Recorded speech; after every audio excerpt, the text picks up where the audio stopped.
What is up, everybody? It's Dr. Vibe here, host and producer of the award-winning Dr. Vibe Show, the home of Epic Conversations. I'm the host of Epic Conversations, 2020 Best Podcast News Award winner, 2018 Innovation Award winner, both of those given out by the Canadian Ethnic Media Association. And I host the only online broadcast in the world for fathers and dads that is sponsored by Dove Men Care, and it's also co-sponsored by Dad Central, Canada's national fatherhood organization. One other thing I do too, I am the board chair for the Global Food and Drink Initiative, which is a multimedia not-for-profit that showcases Blacks in the diaspora, there we go, that are doing their thing in food, wine, and travel. As always, I like to say you're blessed, highly favored, a magnet for miracles, and a solution for someone's problem. We are broadcasting live on May 16th, and it's a Sunday afternoon. So most Sunday afternoons around 5 o'clock, we do Black Canada Talking. What's Black Canada Talking? It's a live online event that provides Black Canadians the opportunity to give their takes and POVs on stories that are of importance to them. And we also showcase Black Canadians. And we have another new friend, not to me, but to maybe many of you today, a gentleman who I've been blessed to know for a long time, who has been pushing in a good way, in a good direction, to advance the voices and thoughts of Black Canadians across this nation, and indeed around the world. His name is Phil Vassell. He's the artistic director of the Sauga Music Festival and Conference and the executive director of the Toronto Urban Music Festival Incorporated, which has produced the TUMF, the Toronto Urban Music Festival, and the IRIE Music Festival. He was a co-founder and publisher of Word Magazine, Canada's award-winning Black culture magazine, which was published successfully from 1992 to 2012. He is a Harry Jerome Award winner for excellence in business for Word Magazine, along with his dear partner, Donna McCurvin. Before this, Phil acquired years of experience in radio and television broadcasting as the advertising manager at CIUT, University of Toronto Radio 89.5, and a key contributor to the launch of UT's campus and community radio station in 1987, and as a researcher at CBC National TV News, including a reporter at CBC TV News Windsor. He studied political science at the University of Toronto, just like me. I don't know if he went to Scarborough College. I went to Scarborough College, but you know. But let's welcome for the first time, but not the last time, Mr. Phil Vassell. How are we doing today? I'm doing great. Thank you very much. Always appreciated sitting down and chopping things up with you. Yeah, so, glad we do a lot of chopping up. We do that, so I'm looking forward to a great evening. Yeah, it's going to be a great conversation. Phil and I had not spoken with each other for a while, but over the last few months, we've had some pretty consistent communication, and I'm offering my help wherever I can. He asks me questions, he asks my insight, and I say I'm just here to serve. So once you have a chance to meet him through this, you'll know he's doing the right things with the right reason and the right intent, and he's been doing that for a long time. So Thank you. Appreciate you and the great work you and Donna have been doing over the number of years. Thank you. If we stand tall, know that while we've played a leadership role and all those things that you mentioned, it couldn't be done without a team, and True. as one of our mentors like to say, teamwork makes the dream work, Mr. George Fraser. Ironic little sidebar story. I don't know of this new app called Clubhouse. Yes, yes. George Fraser is on that app twice a week. That must be something. I haven't been there yet. George, it's George. It's like when you hear him, for me anyways, it's like I'm hearing for the first time. His depth is he's even at a higher level. I think George has been a mentor of mine for over 20 years for sure. I was, along with Donna, was responsible for bringing him here for a speaking engagement, a couple of speaking engagements at the time. And, I'd heard about George and what he was doing in Cleveland. And I thought, wow, what a guy. And so I called him. It was a cold call, and I called him up and I said, hey, you don't know me, but ... And,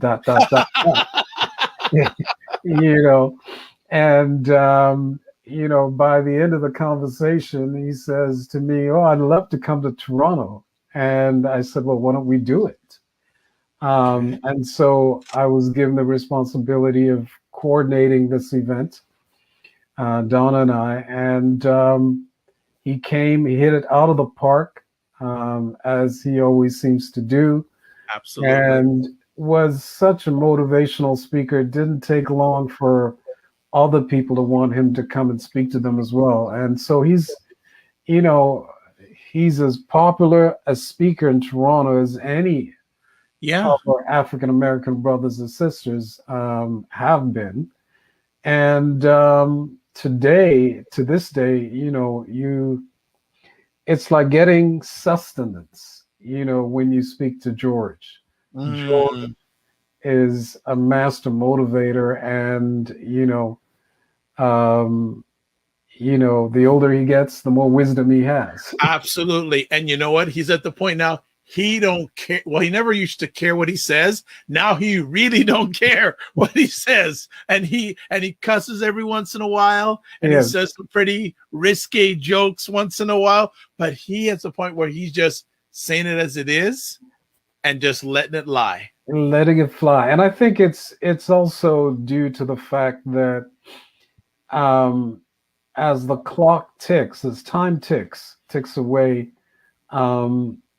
perhaps some people have less time to waste and don't suffer fools gladly, and if that's how he's become, I can't say I blame him, because there's so many people who get so much when he sits down and talks. So I would not be surprised if he's a fan favorite in Clubhouse. Oh, absolutely. He actually, we'll get to Phil in a second, but people, if you haven't heard of George Fraser, please check him out. Really and truly. Yes. He is one of the gems of our people. And a few weeks ago, I was on Clubhouse when he was sharing, and guess who had a chance to speak with him? Sam Burke. Yes, Sam Burke actually told me that George was on Clubhouse, and I was being invited, but somehow I couldn't get connected, and I just kind of said, okay, maybe some of the time. But I think it was Sam who pointed out to me, that Fraser was just as dynamic, a speaker there as he is, in person. Yeah, I will actually one time did have a chance to ask him on Clubhouse. I said, Mr. Fraser, what would your words of wisdom be for Black men and Black fathers? And wow. And especially for Black fathers, he said, especially with their children, have them pursue education and spend as much time as you can with them. Now, I'm paraphrasing what he said, because he said it much more eloquently than I just did. But after he finished, I was good. Well, yeah, that's what I'm saying. It's soul food, man. It is definitely soul food when you talk to George. Absolutely. Well, let's talk about you a little bit. Like, we got that little bio, and I know you a fair bit, but for our audience, where were your beginnings? Where you grew up? Obviously, you went to University of Toronto, but what was young Phil like? I'm trying to figure what young Phil was like, because I need to share some of that with with the next generation, especially with my two daughters. And you know, I was talking to Denham Jolly Oh, yes. a couple of years back, and I was congratulating him on his book winning a special Toronto Award, and it was, an autobiographical story. Mhm. Talked about, his beginnings in Jamaica, and the travel, the journey to Toronto, the journey to his success, and all of that stuff, the obstacles that he had to overcome. And I read, as soon as I got that book in my hands, I read it cover to cover, because I was born in basically the same part of Hanover, Jamaica.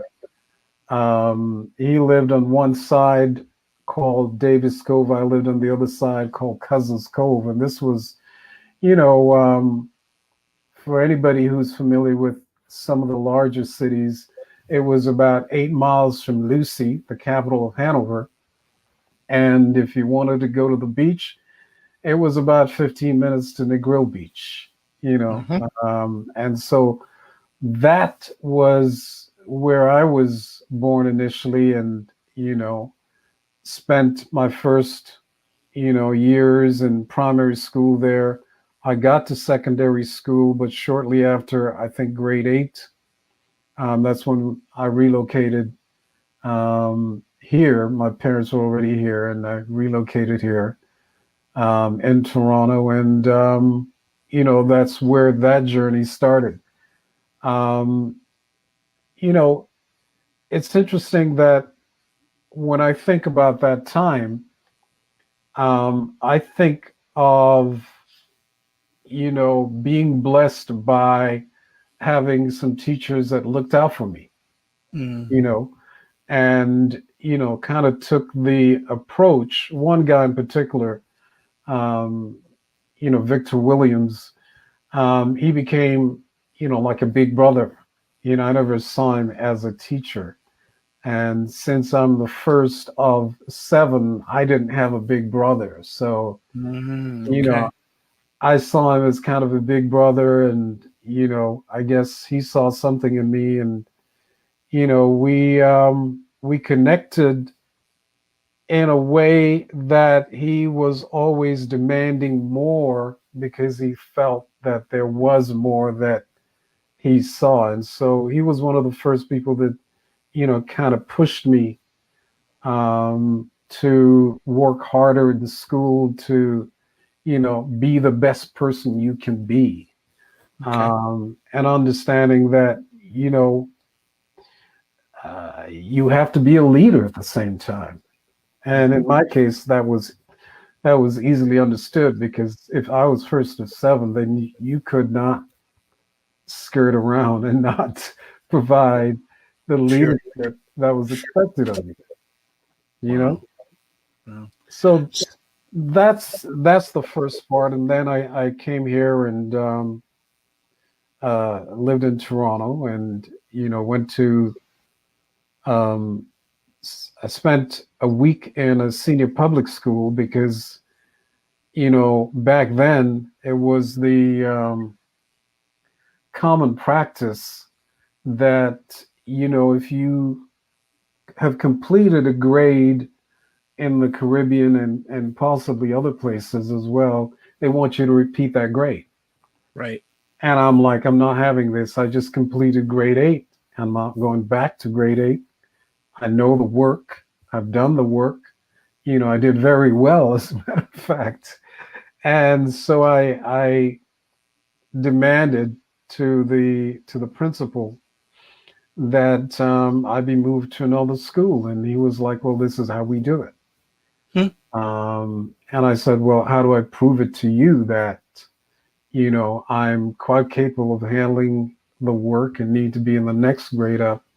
And he says, well, this was Thursday or Friday of the first week in September. And, I'd only arrived in Canada about a week before that and didn't know my way around. So long story short, he said to me, okay, we'll give you a test. And Monday morning, late Friday, I did the test, and Monday morning, I heard my name over the intercom, and all the kids started teasing, "Oh, you're in trouble, Phil." Oh, yeah.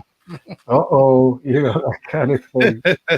And so I went in, not expecting, that I was going to be met with an apology from the principal, who said, Wow. "Phil, I'm sorry, you were right. You did very well on the test, and you should be going to a grade 9 program." Wow. I've only been in the country for a week, and my response was, "Where's the nearest school?"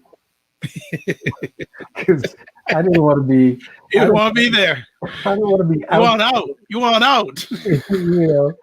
And so, he said, well, Oakwood Collegiate is just up the street. And my response immediate was, okay, then I'll go to Oakwood, because I was going to have to walk to and from and all of that. I wasn't sure, the workings and all of that. So went to Oakwood, had a great time in high school. From there, U of T, studied poli-sci, and got involved in a number of things. And I would say this to anybody, looking back at their life, certainly looking back at mine, it's the extracurricular things that you do. Have a lot of interest, but know that more often than not, the extracurricular stuff that you do will impact your life, perhaps more so than the courses that you study. And that was the case for me, because, while at U of T, I got involved in, a couple of things. One was radio.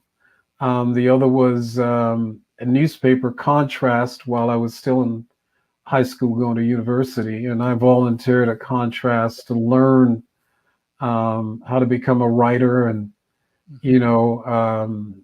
I always had a passion for radio. So I got involved in CIUT, did a radio show there. It was, it was one of the more popular ones based on our fundraising drives each year. And, that kind of whetted my appetite. I was, upon graduation, became the first station advertising manager at what was then called CIUT, still CIUT, 89.5 on the St. George campus. And from there, I got involved in commercial radio, what was then DC 103. I was there not for very long, but it was going to get me to where I wanted to go. And at that time, it wasn't in front of the camera. It was as an ad salesperson, right? So I did that. And within 6 weeks of doing that, I received a call for a job interview at CBC Television. What? I put some, application in a number of places. And at that point, I said to a friend of mine who would actually give me the contact back then, I said, I got this call, but I'm enjoying myself out in Orangeville, Ontario, selling advertising at a radio station, and looking forward to getting back to Toronto, because you had to go out and learn earn your stripes. Mm-hmm. So I got, the interview. I went in. There were 15 people being interviewed. They were going to hire 2. I was, I think, the second to last person being interviewed. And again, I was very successful in the interview. The person, who was leading the interview, it was a group of three. I still remember David Bazet says to me, so Phil, do you have any questions that you'd like to ask us? And this is after going through this interview where they tested your knowledge. We want to see how well you stay in touch with the news. So while I'm sitting there waiting, I grab the newspapers and I leaf through the newspapers, and I'm waiting because with a name called Vassell, you're way down there. So I grabbed the paper and I was wrestling through the paper. And so every question that they asked me that morning, in some way related to something I had read. And of course, this blew them away. And I'm enjoying myself with the interview. And David says, so Phil, is there any questions you'd like to ask us? And they're smiling, I'm smiling. And I said, when do I begin? And they broke up laughing. And, and I knew I was being precocious, okay? Yeah. At that point, I felt I had nothing to lose. I thought I did well in the interview, you know. And worst case scenario, if I didn't get that, I was going to go right back to my old job. So there was a degree of comfort there. But, I felt confident that I nailed it based on the questions and the kind of things that we're asking. And that's how I, got my big break in terms of the news business, and got a great deal of opportunity. As you said, I got a chance to work in Windsor, Ontario, as a reporter. And on the weekend, I had an opportunity to not just be a researcher, but, to produce segments and to do a number of other things, and just got very comfortable with the requirements of the job. Spent some time at CBC News World. And again, all of this was just a series of steps that when you look back at all of that was preparing me for what would become Word Magazine. And so, 5 years into this, I got married.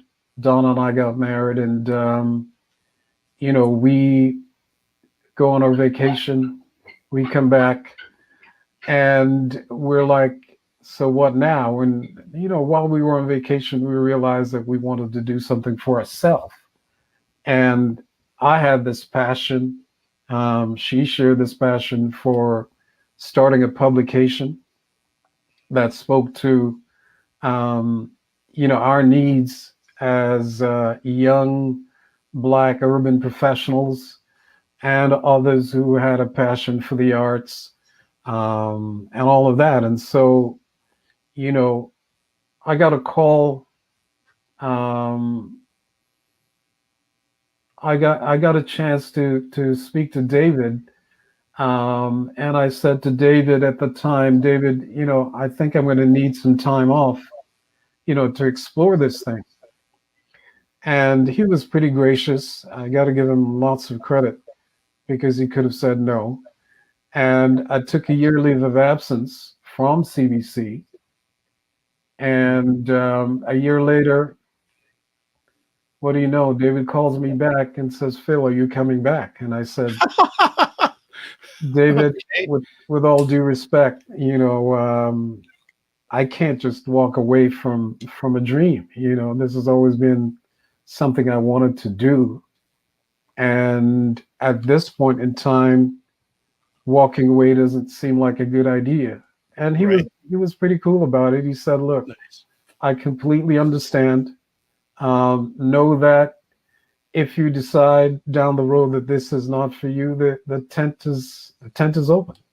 Nice. And that's all I needed, because again, I knew that, whatever happened, I would land on my feet. There you go. There you go. So it was that it's been quite a journey, and Word, as you know, lasted for well over 20 years. Yeah. Became an award-winning publication. We had a lot of interesting stories, and um, became a platform for a lot of young talent, not just young writers, some established writers as well. And I think um, I knew that we were hitting it out of the park when those established writers offered to write for Word magazine, which was a pretty big deal for a young guy at the time, because these people would not be caught dead getting published in a publication that they didn't respect. And so for me, that just added greater fuel to the fire. And like I said, we gave a lot of people an opportunity to express themselves. I wasn't the kind of editor that told you what to do, nor did I write stinging editorials. I felt it was more important to lead from behind, Sure. to be that person that provided some guidance from behind. And 20 years after that, we look back with a sense of pride. We look back with a lot of people still come up to me and ask me, why don't you bring Word back? Because now's the time. And my first response was, that was the time. Time. Yes, that was the time. Was it hard walking away from Word? It's never easy walking away from anything that you've put so much blood, sweat, and tears into it. And it was like 20 years. Nobody gave us a chance. Over 20 years, nobody gave us a chance. But one thing that, we, again, looking back, we get a sense of, yeah, that was the right decision. You started to look around and you started to see a number of bigger, more powerful publications failing, because the internet had taken over at that time. 75% of the advertising was being, had by Google, and Facebook came on and was Sure. taking a lot of ad revenue from a lot of people. So I knew that long term it was going to be a tough struggle beyond those years that we'd put in. Sure. So we just had to face reality. And then, because we were also always doing more than one thing at the same time, we were producing the Toronto Urban Music Festival, which became a huge deal. And we also produced the IRIE Music Festival. In fact, we started the Toronto Urban Music Festival, which then gave birth to the IRIE Music Festival, because we wanted to merge those two worlds. And at the time, those two worlds weren't talking to each other. I remember, bringing a female singer from Parliament Funkadelic to CNE grounds as part of the Toronto Urban Music Festival, thinking, now, here is someone who's a star from back in the day, and who doesn't love P-Funk and Parliament Funkadelic? Well, it didn't go too well. She was booed off the stage. Oh. And I remember having to console her in the back, because the fans came to hear hip hop. Yeah. And, some of the neo soul stuff that we were featuring as well. Yeah. So we had that going. We had the IRIE Music Festival going. We did a few other things as well. So, it was more of a smooth transition than it might have been to just shut the doors and you don't know what you're going to do next.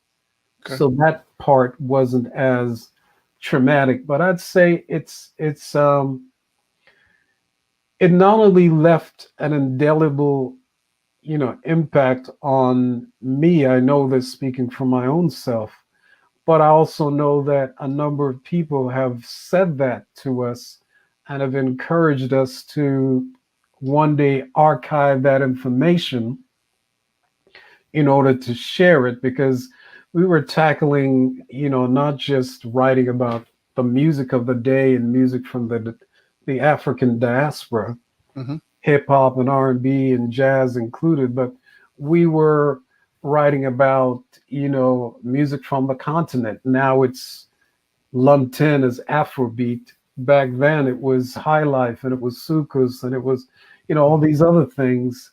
And we were opening up eyes, to artists here, there, reggae, soca artists. We were, as I said, we were right across the diaspora. And I think in a way it captured the zeitgeist, because Toronto was, the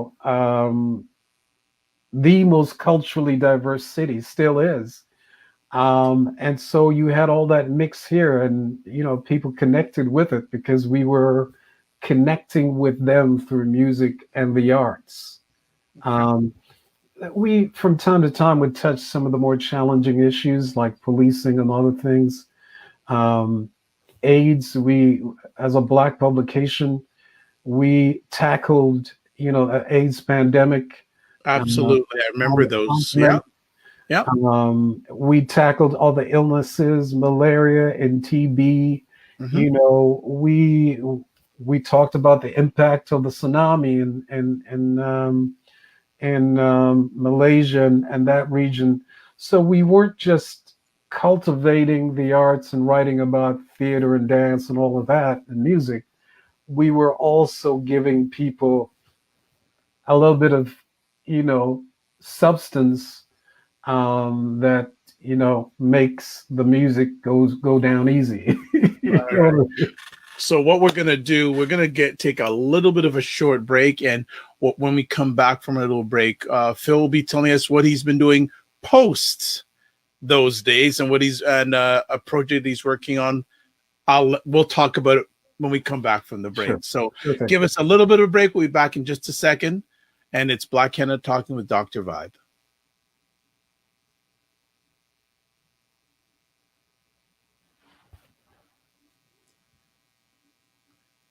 Okay, we may have a break. Everybody, it's Dr. Vibe here, host and producer of the award-winning Dr. Vibe show. What is up, everybody? It's Dr. Vibe here. What is up, everybody? It's Dr. Vibe here. What is up, everybody? It's Dr. Vibe here. What is up, everybody? It is Dr. Vibe here. Just had an awesome experience. He is a really good interviewer. The conversations that we have and the passion that he has for people and helping people. So smoothly that you would have thought that we had known each other for years. Big shout out to Dr. Vibes. I had the opportunity, the pleasure, and the privilege to join him last evening. Thank you for listening. Thank you for watching. And you can check out more great content like this on my website. Also follow me on social media. Remember, it's Dr. Vibe, the home of epic conversations. I'm the host of Epic Conversations. And remember, live your life as a dream. If you can dream it, you can make it. Sometimes you have to get small to get stronger. Block assumptions and aim bigger, aim better, aim higher, aim wider.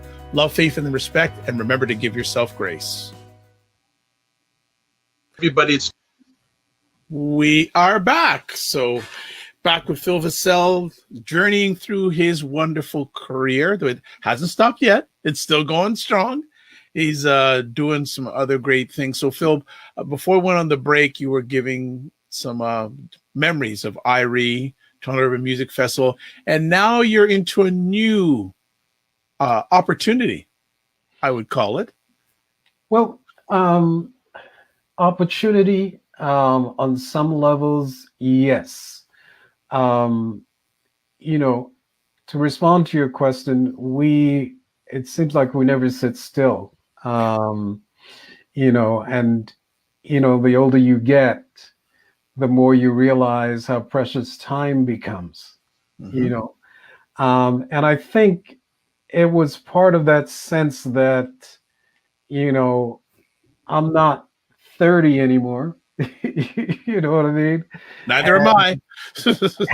And, wish I was, though. Well, there are days and there are days. Yeah, that's true. That's not every day. When I get out of bed in the morning, I wish I was 30. Let's put it that way sometimes. Yes. But one of the common threads that I noticed when you start to reflect on your life, one of the common threads is music. At least 60% of Word Magazine dealt with music. And that's over a period of 25 years.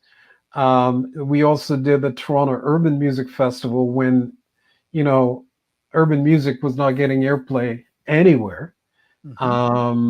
Hip hop was a dirty word to some radio programmers, mainstream radio programmers in the city. So we saw an opportunity to showcase the emerging talent that we were seeing in Toronto. And, for, anybody who is a millennial now, it was pre-Drake and pre The Weeknd. Yep. And, there were guys like Maestro and Cardi, some of who you might know, that were still making great music at the time.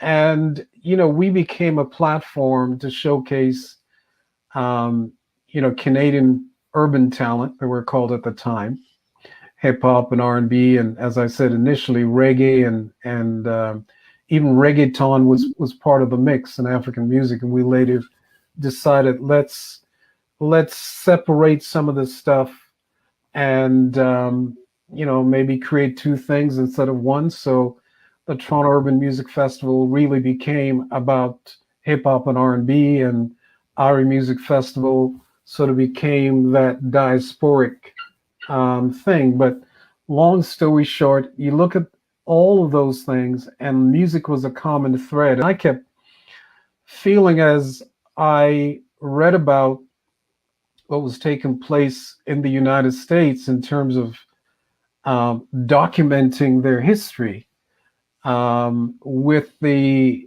Smithsonian Black History and Culture Museum, the National African American Museum for Music in Tennessee. As I began to look at those things, as I began to look at the African American Music Archive, I started having questions of my own about what we have here, or the lack thereof. Yes. And so I started looking and saying, well, it might as well be me, because yes, we've got over 20 plus years of word content, music content. We have, as many years of live music content, and that's a great starting point to begin to say to the world that Black musicians in Canada have also made a lasting contribution. And it didn't just happen yesterday. The first Black person was recorded as being in Canada in 1601.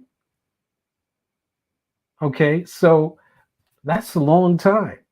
And when you think about the other piece of so many of our great musicians, including Dr. Oscar Peterson, never, despite his greatness, won a Juno Award in a jazz category. That's scary.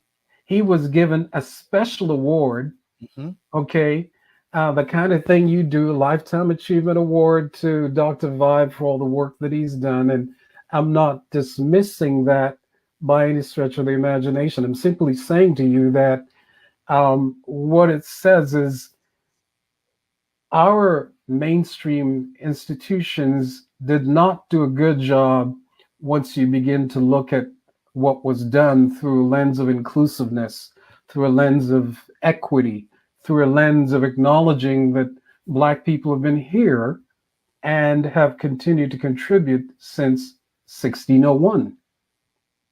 Okay, so when I think about, that piece, and I've always worked with students in the summertime.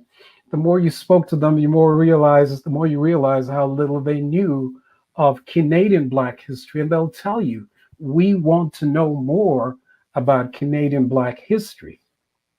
And it's not for a lack of them wanting to, but also when you look at our school curriculum, it doesn't reflect that either, And so the more I looked into it, and the more I realized that if you go to Library and Archives Canada or you go to the National Music Centre, a lot of that history has yet to be told.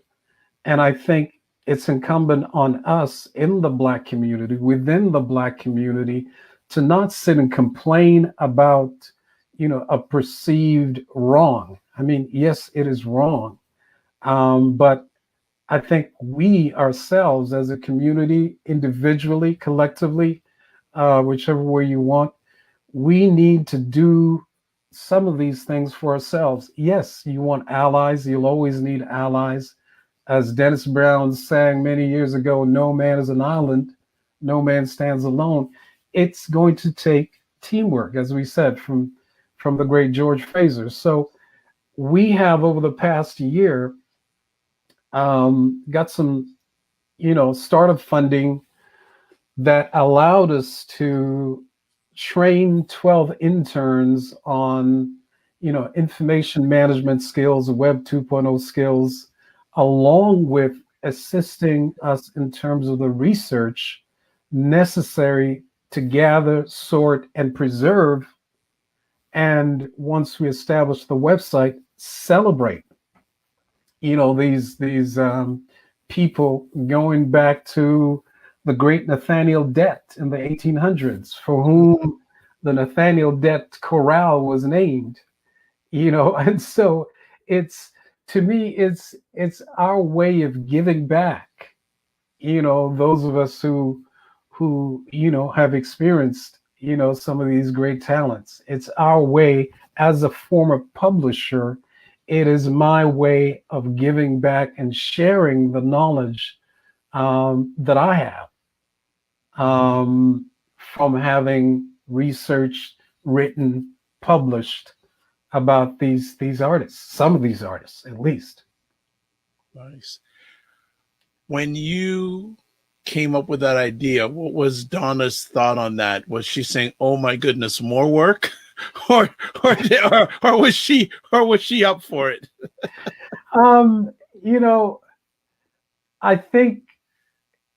I think the answer is she was, for many years, being as passionate as she is about Word Magazine. For many years, she was always suggesting that Word Magazine needs to be archived first and foremost. And I guess, there's a strong case that could be made about that, because we've gotten a number of people, some of the writers, some of the readers, who've suggested that. We've gotten calls from university campuses and other places asking about this stuff. And so this is something that we will be doing, okay? But I felt that given what I was doing day to day, with a common thread being music, I felt that given the huge gap that was there from people that we've spoken to, we had a senior archivist who actually worked in the Library and Archives Canada, and he was like, "Phil, there's so much work to be done. You can't even believe it."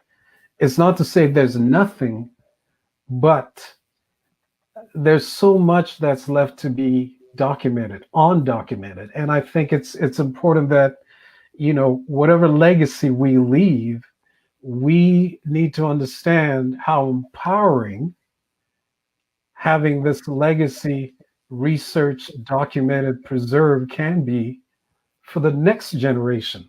Mm-hmm. It's an inspiration. There were people that inspired me before I got onto journalism,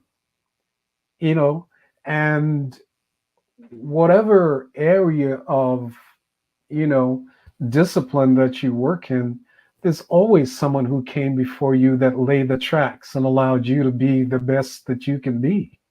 Absolutely. And so, you know, it's that old saying, if we stand tall, is because we're standing on the shoulders of our ancestors. No, I think I'm very passionate about what you're sharing about now, because documenting our history and controlling our narrative are very passionate to me.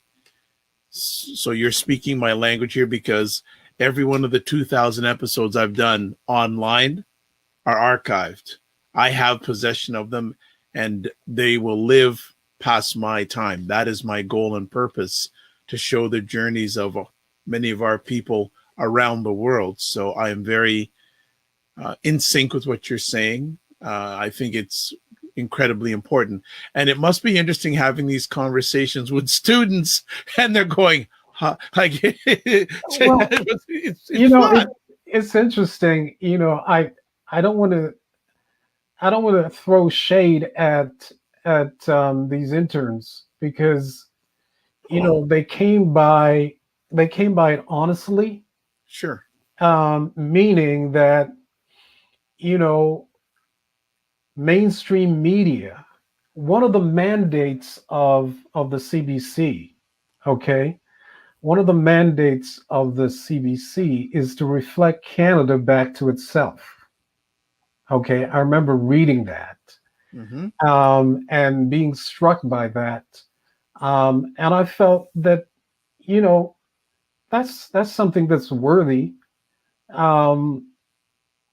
We need to look at ourselves as well and say, you know, are we reflecting Canada as we know it?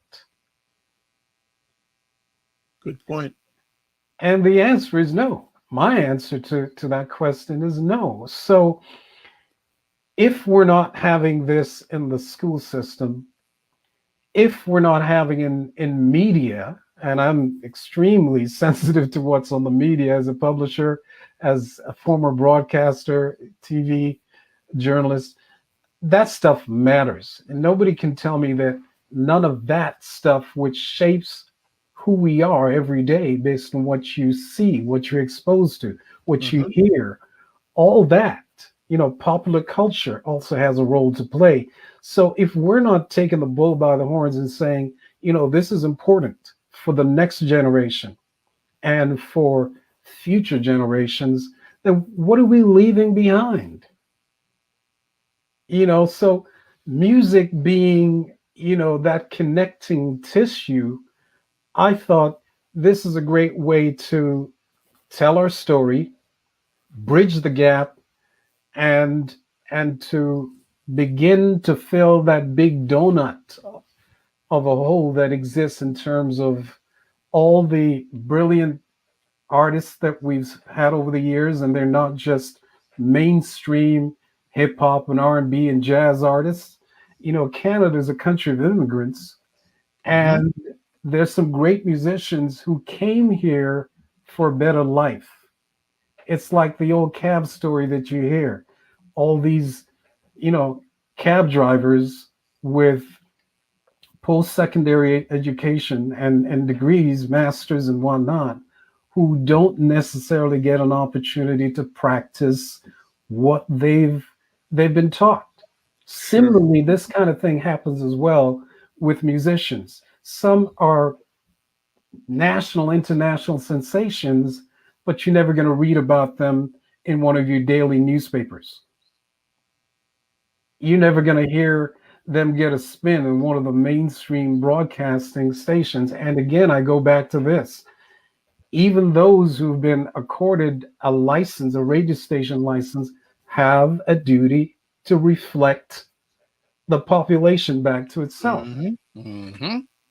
You know what I'm saying? That's a condition. That's a condition of license. Okay. Now, we can't fight all the battles, but I'm saying that one that we certainly could do something about is to say, let's start. Let's build on this. And once we're gone, much like you say, with those 2,000 recordings, that stuff needs to be archived. Question here from Sarah Yango, who is an incredible journalist based in the Ottawa area. What are Phil's thoughts on what CBC Radio Canada and other publicly funded media have been offering in the last few years in terms of content about the Black experience in Canada, e.g. Black in Canada?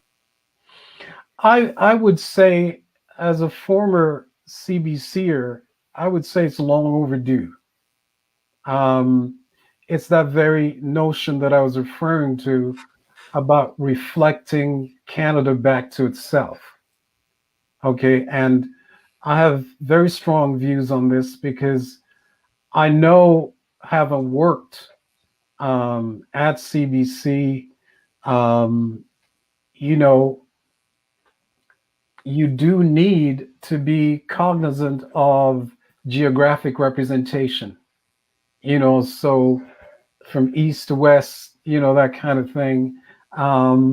There must do stories on, you know, Canada's First Nations. You know, you can almost check these things off. You know, Ottawa politics, you got to check those things off.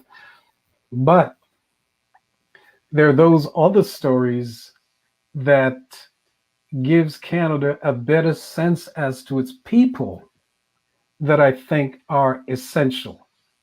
You know, that we need to reflect that, you know, reflect people in 3D. Mm-hmm. You know what I mean? I don't want the coverage just to be about a protest. Yeah. I don't want the coverage to be just about some incredible athletic accomplishment. We're that and more. So if you're committed to reflecting the Black experience in Canada, then one would think that it's an easy argument to say, you know, let's reflect that too. Mm-hmm. More than fair. Then let me ask then, how do you feel compared to your time when you were involved in media? How would you rate the progress on a scale of 1 to 10 right now, or where are we at on a scale of 1 to 10 in regards to proper representation in front of the camera and behind the camera? Oh, you want to get me in trouble now, my friend? Oh, well, you're an independent journalist, so you can do whatever you want. I would say this. When I was there, and that was a long time ago, okay, yep. You know, 30 years ago, maybe. When I was there, I was one of 2 Black folks in the newsroom. There were others that were working behind the camera, you know, that were there. There were people, you know, there were Black journalists at CBC Radio that you never got to see that they were Black, but because they weren't Black sounding, you might not know who they are.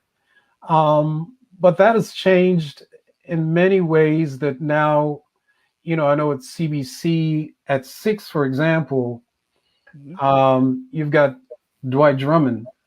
Yeah, in Toronto. Yep. In Toronto, who's the anchor. I know also that the assignment editor, someone that I started with at CBC way back when, Jean Carter. And as a sister, it's great to see her in that position. So there's also on CFTO News at 6. What's his name? And Nathan Downer is yes. Nathan Downer is there. So there has been, you know, there has been positive changes. And I think, you know, if you do a wide sweep in terms of people of color in newsrooms across Canada, you're going to find that it's not in keeping with our percentages in the broader population. It's not where it used to be, and it's not where they want to be. You know, we on CBC, for example, there aren't many Black national reporters. That's true. International reporters, well, we're not there either. You know what I mean? So there's still some ways to go, and I think that we're also starting to see more opportunities on administrative level, journalistic level, that kind of thing. So, I think it's overdue for these changes to happen. Having said that, I have to acknowledge that, it's great to turn on my television each night, Monday to Friday, and see Dwight telling me about the top stories of the day. And I remember Dwight when, I was at CBC. There are other journalists, Black journalists at CTV as well. And, you're starting to see more in front of the camera. It's harder to say, what's going on behind the camera.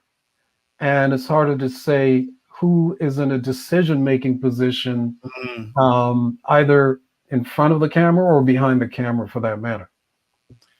Yeah, it's well, I think another light of optimism. We also have to mention Tracy Moore, who's been hosting City Line for years, and also a good sign too is the resurgence of the CABJ, the Canadian Association of Black Journalists, is there again. Doing their thing, and Marcia Ian, she became a member of Parliament after working for years. Yeah. There are some people within the system, and it would be totally, silly to suggest that there hasn't been, some positive changes, and perhaps, given the moment that we're living in, whether you call it this woke moment, whether you call it, the post George Floyd BLM protest moment, I think what is taking place right now is there's a high level of sensitivity, that more needs to be done. And I suspect that we're going to see more getting done, because we're at a moment in time where I don't think people are going to accept that anymore. Yeah, well, we'll see if there's agents of change, because we're hearing about it. Let's hope that we see it also. I also would love a hope that we'd have a Black-owned national network or networks in this country, because I think controlling the narrative is very, very important, as you mentioned, and I know it is. So it's something I'd like to say. Sarah's saying here, CAB 2.0 is doing a splendid job promoting Black journalists and nurturing future Black media professionals. Very, very true. We need better representation in front of the camera and behind the camera. And for me, the dream would have a Black network. Well, I think you have to realize a few things. And I was having this conversation with someone who was taking a look at the journalism practiced by Blacks in the 80s in Toronto, and opportunities that were there for them, or the lack of opportunities that was there for them, particularly in terms of alternative media, Black media, that kind of thing. And one thing that I remember saying to him is that, there's certain realities, business realities, having, published a magazine for over 20 years, there's certain business realities that, still dog us to this day. And we have to take some responsibility for that. And this is why I think that, yes, you can dream big dreams and hope that you can have a network. We don't necessarily have to put it on radio. We don't even have to put it on TV. No, you don't have to. These platforms like this. It's going to be an online platform before it's anything else, because that's where the opportunity is. Yeah. Okay. Having said that, I think that the business case is one that we're constantly having to make. And I remember that was the hardest thing I had to do when we published Word Magazine, because, you know, there's certain perceptions, misperceptions that are out there about, you know, the Black community. And at the time, people frowned upon doing research based on race in this country.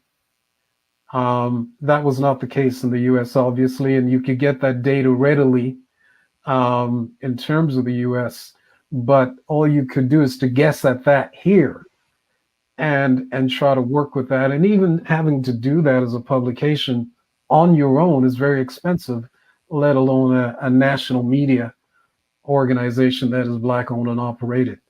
So the business case, getting the marketing agencies to see the Black community, not just for its size, because on a size basis, they're going to throw up roadblocks, but on its ability to influence a broader cross-section of people, you know, as tastemakers, as people who are able to influence their friends and, you know, relatives and all that.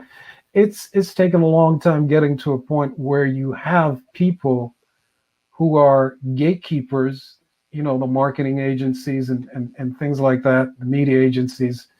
It's taken a while to get them to acknowledge that. Yeah. But I think if it's ever going to happen, it's much more likely to be something that happens online.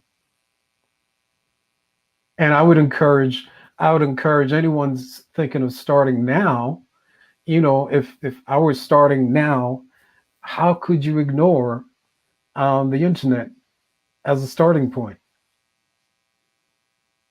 There you go.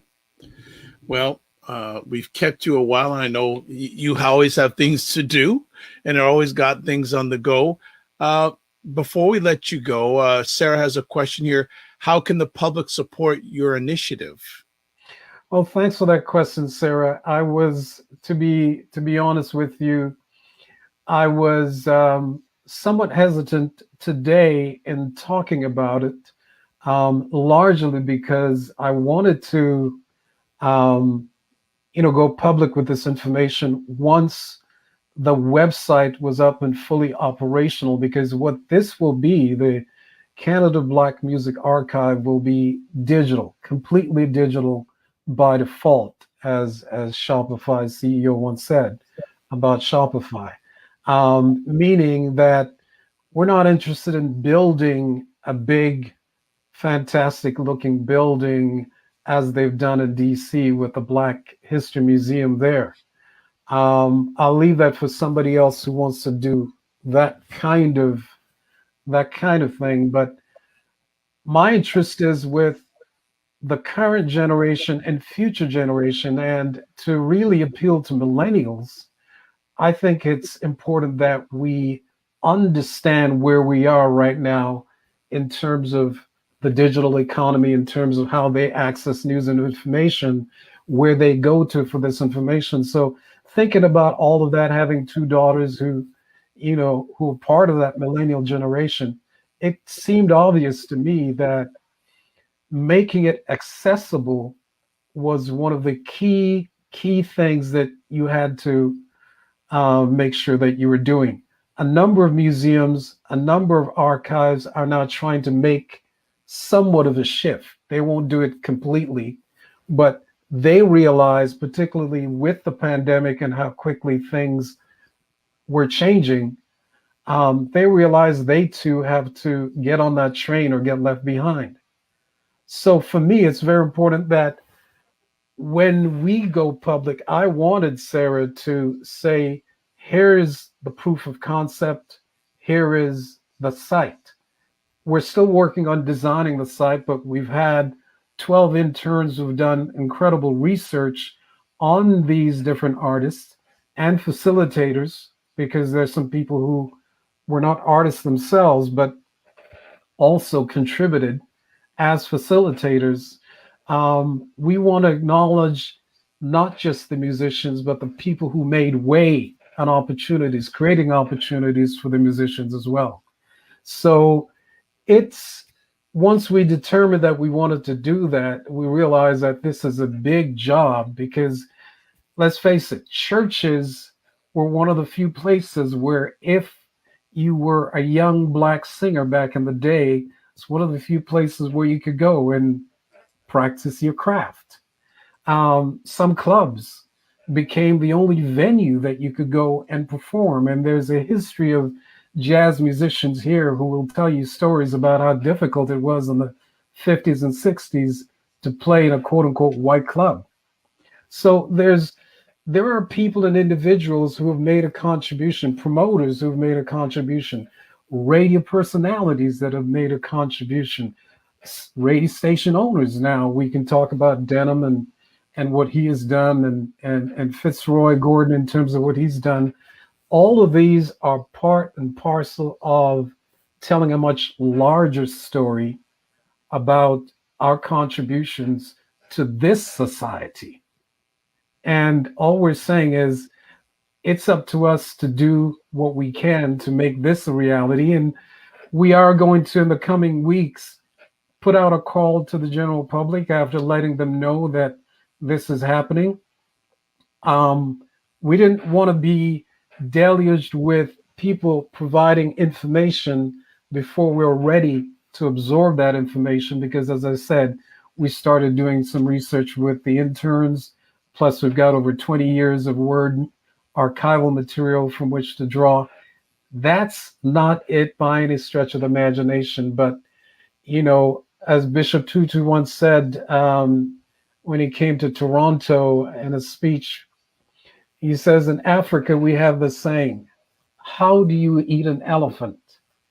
And the answer is one bite at a time. So we want to make sure that we're taking all the right steps, Sarah, in terms of pulling this particular initiative together. We think it has the capacity to link all those other places that have, you know, documented some aspects of this history. And we want to be the hub through which other people, not just our community, but especially our community, can learn from, academics can learn from, professors and writers can learn from, students can learn from. That's the bigger picture in terms of what we're doing. So, as I said, in the next few months, we'll be launching the first iteration of this. But as you know, with any archive or any museum, this is something that, you know, that needs to be built, and it takes time for it to be built. And in the meantime, we're communicating with a number of people in the industry who are doing similar kinds of work, or they're allies and want to embrace the work that we're doing. So, you know, it's a big job. We're getting there. And at some point, we'll also put a call out to volunteers because, again, it takes teamwork to make the dream work. All right. Well, Phil, I'd like to say thank you and Donna and anyone who's been part of your team throughout the years for all the incredible work. I can truly say that Phil and Donna have been working on a passion project for many of their lives. And the fruits, you know, I was just thinking as you were just sharing there, how many people, both of you, have either directly or indirectly added light or given breakthroughs to? Well, I don't like to think of it that way. You know, yes, that's one of the outcomes. But I think many, many years ago, one of the person that influenced me as a young kid, growing up in Jamaica at the time, was hearing this story that, you know, Marcus Garvey had a publication that was read around the world. And for me, as a young child, that was like mind-blowing. The same newspaper that I'm holding is being read by people around the world. So that that kind of opened up my mind to the possibility that, yes, you can reach people with a newspaper being, the primary platform at the time. And so I wanted to be part of that, in some way, shape, or form. And, like I said, whether it's radio, whether it's television, whether it's online or print, I think at the end of the day, it's about empowering people. It's about sharing knowledge and information and entertainment and bringing Black joy to people who are in need of that, because, the other half of the story is rarely told when you tune in to mainstream media. So like you, who have done an amazing job, I think we need to celebrate people like yourselves for whom it's a passion project. Yeah. You know what I mean? And, I'll end with this little story because it too has shaped me. And again, if we stand tall, it's because we're on the shoulders of others. I remember when I got the call at CBC for a job interview, I went hesitantly, as I said, and then they called me and said, you have the job. And I shared it with two people that were close to me at the time. And I remember they both says, well, if you say no because you want to be in advertising, Phil, you'll be one of the first to say no to CBC. That might not age well. You know what I mean? And secondly, the other person, this was a South Asian friend of mine, and I remember her, Charlotte, to this very day. Charlotte says to me, Phil, in life you can do two things. You can pursue your passion, or you can pursue your pension. Wise words. And I thought about it for a little bit. And then I said to her, is there a third option? And she responded as you did. And she says, well, I guess it could be. I said, can I make my passion my pension? And that's the journey so far. There you go. Wonderful last words to close off with, Phil. Phil, thanks again for you and Donna and everything you have done, are doing, and I'm speaking it will be doing. Please keep us updated on this project. Well, thank you so much, Ed. And you've been a booster from back in the day, Word Magazine and all of that. I remember you worked at a music label back then. Yeah, I was. It's actually interesting you're mentioning that, because funny story, I am a panelist on a panel at Canadian Music Week this week coming up. And it's like first circle coming all the way around that I'm going to be talking on a panel at CMW. And for those, myself and there's another gentleman, Craig Mannix. I know Craig quite well. Big C. Big C. We were one of the probably the first two Black Canadians hired as marketing reps at a major label in this country. How many years ago? Can I ask? Oh man, that's going back. Here's another interesting fact. At the same time, I was working in the administrative offices in Adidas Canada. That's right. And I historically was the second Black person hired in Adidas Canada's office historically. So I don't think there's many people that can say they worked at a major record label internationally and a major sports company internationally at the same time.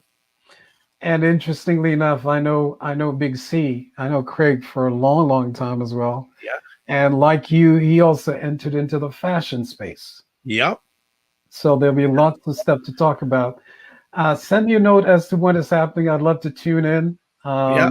I will send the information. Actually, I'm being they were asking, I got reached out, and it's funny because the person who reached out to me is much younger than myself, but he knows some people, or she knows some people that I know, and they're going to be talking about, you know, how to handle the microaggressions and all this stuff. And I'm happy because getting it from a Black male perspective and working in as many organizations, corporate and non-corporate, that I have, it's going to be interesting. I'm wondering, just curiously, if I'll see anyone in the digital audience that goes back to my days at Universal Music. So I'm looking forward. I think you were a trailblazer for sure. Thank you. You know, we're at a point where Canada can boast 3 of the top male artists in the world in terms of Drake, The Weeknd, and Justin Bieber. Yeah. And, you know, that's a long way from when you were there. Gosh, oh yeah. It was a struggle and fight at times, but there were some individuals who were believers who didn't look like me. One lady in particular, she's not in the industry anymore. Well, it's a few people. Sarah Norris, I have to hail up to. I remember Sarah. Sarah Norris. There was a great gentleman named Kevin Shea. Kevin, yes, I know Kevin. And also Bill Banham. Those were 3, especially Bill Banham and Kevin Shea, were great supporters. And actually, Bill was the main person I had that gig at Universal Music. And we still somewhat keep in contact with today. And it was a great ride for the time that was there. And I'm glad that people like the Big C's and the Cardinals are now getting decision-making positions. It took way too long, but they're there and they have the evaluated experience. So I haven't seen Big C in a long time. We obviously communicate digitally, but we got to keep on pushing, right? You know. Well, I think Cardinal's Cardinal too, yes. His new gig, I think, is one of the most highest profile gigs that I think a Black person has had at any one of the record companies. Would you agree? Yeah, absolutely. Well, him and Big C are in the same house, so we're speaking that there'll be positive change and both right people at the right time. Again, they both have the evaluated experience. We just pray that they get the ability to make the decisions that need to be made, and the action is backed up. The action is backed up. So I'm confident that those things will go through, and anything that I can possibly do to support them, I am there for them. Well, it's a great time to be them, you know, because now I think the level of awareness that we saw, you know, as a result of those protests last summer, I think, you know, it's unprecedented. Apparently over 20 million people participated globally in the BLM protest, and nobody's ever seen the level of diversity that was a part of that experience. You know, so the world is changing, whether or not some people want to change. And the best part is the young generation is not down with the old generation on, you know, maintaining the chains that bind, shall we speak. Great closing thoughts. Take care, my man. We'll be in touch. And I'd like to say thank you for everyone who watched this conversation live on replay today. We have some final comments. Sarah Yongo saying, fabulous interview. Thanks for all those years of contributing to the culture, Phil. The years haven't stopped yet. He's still got a lot going on, and make sure I'm going to keep on pushing him. And Sylvia Paris, hashtag follow your passion. Also, hashtag find unique ways in. Hashtag the rear view mirror teaches. So look, folks, thank you so much for watching this live on the replay or listening to this on replay. My name is Dr. Vibe, host and producer of the award-winning Dr. Vibe show, the home of epic conversations. And I'm the host of Epic Conversations 2020 Best Podcast News Award Winner, 2018 Innovation Award Winner given out by the Canadian Ethnic Media Association. Also, host of the only online show in the world for fathers and dads that is sponsored by Dove Men Care, also co-sponsored by Dad Central, Canada's national fatherhood organization, and I am the board chair for the Global Food and Drink Initiative, which is a multimedia not-for-profit that showcases Blacks in the diaspora that are doing their thing in food, wine, and travel. I'd like to thank a few people. I thank Sarah and thank also Sylvia for tuning in today, and others. I'd like to close out with this. Live your life as a dream. If you can dream it, you can make it. Sometimes you have to get small to get stronger. Block assumptions and aim bigger, aim better, aim higher, aim wider. God bless, peace well, keep the faith, love, faith, and respect. Remember to give yourself grace, and thanks to BIA Media for a great production. Bye, everybody.